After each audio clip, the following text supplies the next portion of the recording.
How to get boarding pass online on Turkish Airlines. Hi guys, welcome once again. In this tutorial, I'll be showing you how you can get boarding pass on Turkish Airlines. So follow me and let's go right into the tutorial. The first thing to do is to create an account with Turkish Airlines. Once you've created an account with Turkish Airlines, you'll be asked to log in. So log in and you'll be brought to your own page as you can see on my screen. So once you're on this home page, to be sure if you're logged in, at the top right corner of the screen, you'll see your profile name and profile icon. Once you can see this and sign out by the site, you would know that definitely you're logged in.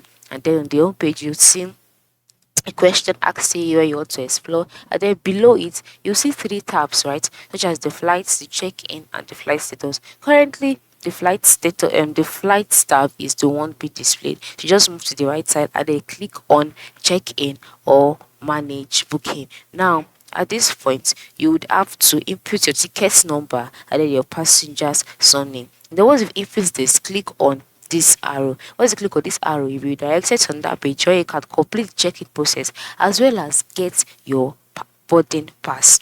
Alright, so once you click on it, you'll be asked to create your boarding pass. Create it and download this, and then you can now print this out. It is very simple. The only method of getting your boarding pass is by checking in first, and then from there you have access to your boarding pass. Very simple, very direct. Go ahead and try it out now. Thanks for watching.